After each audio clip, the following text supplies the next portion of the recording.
Yo, what's up? My name is Ganjad and welcome to the very first episode of my very first What If, which also happens to be my very first video on the channel. I guess this intro will also serve as my introduction to YouTube. As I just mentioned, my name is Ganjad and I'm new to the content creation scene. As is the precedent set by this video, my content is going to be centered around alternate scenarios for the Bleach universe.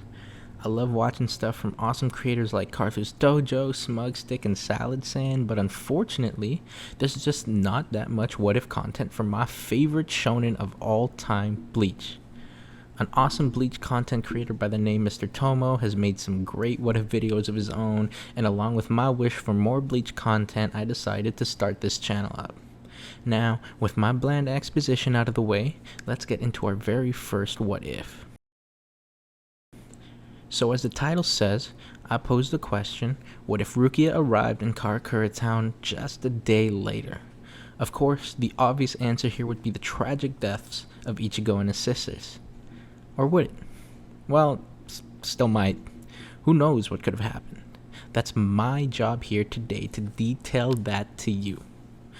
Our story begins in the Soul Society in the 13th Company Barracks. Captain of the 13th Division of the Gotei 13, Ukitake Jushiro converses with his seated officer Rukia Kuchiki in front of the Senkaimon.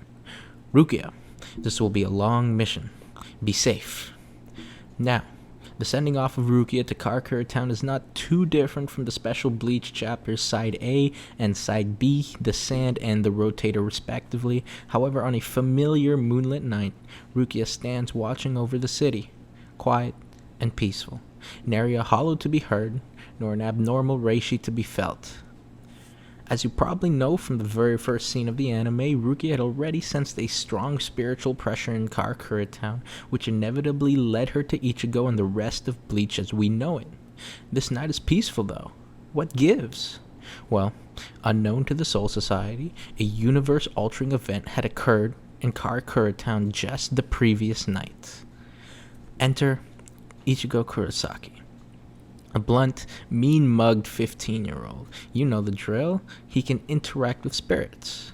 One day, he meets the spirit of a little girl after beating the absolute piss out of some delinquents that knocked over the flowers left there by her parents. Sometime after meeting her, he hears a terrible noise. He turns the corner to find the little girl being chased by a monster. Wearing a mask and bearing an empty hole in the center of its being, we know this to be called a hollow. The two begin running, but after the little girl falls, it seems that hope is lost for her soul.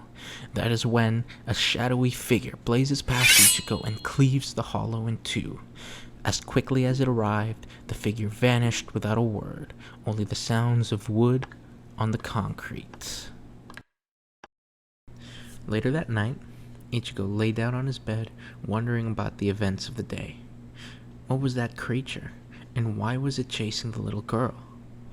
Some time passes, and he hears a horrible wailing echo across the sky. Suddenly, a loud boom can be heard from downstairs. Ichigo opens his door to find Yuzu, injured, begging Ichigo to save Karin. Safely putting Yuzu on his bed, Ichigo flies downstairs to find Karin in the vice of Fishbone D.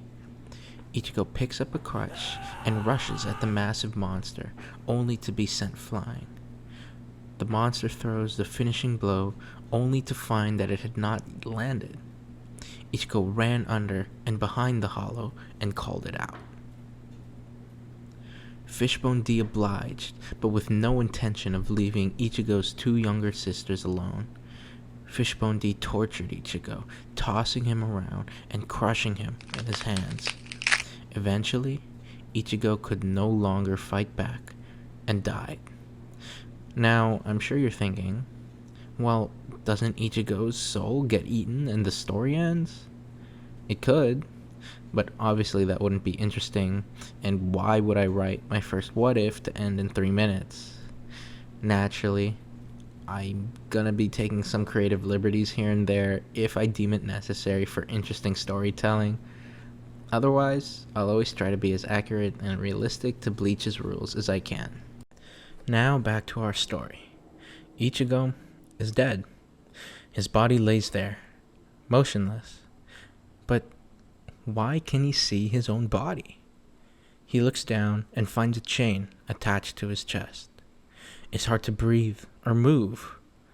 He tugs at the chain, and it wriggles loosely in his hand, its end scraping against the asphalt. The hollow chuckled. You'll make a wonderful meal after I'm done with your sisters. Ichigo sat there aghast. Had he died for nothing? Would he be devoured along with his sisters anyway? As all hope seems lost, a familiar sound of clanking wood approached from behind Ichigo. Well, well, Mr. Kurosagi. Looks like you've managed to get yourself killed.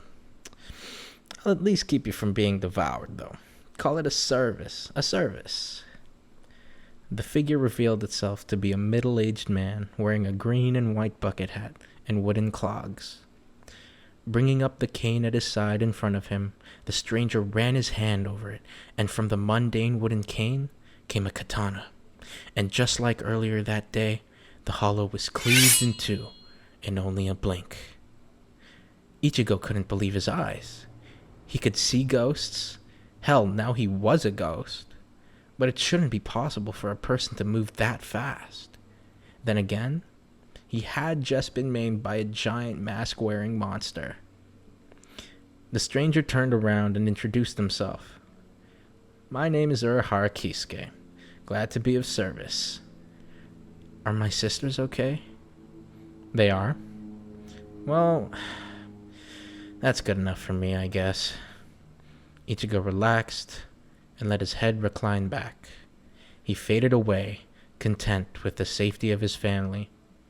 Wait, don't leave just yet. I've got this thing called a Giga, and he's gone.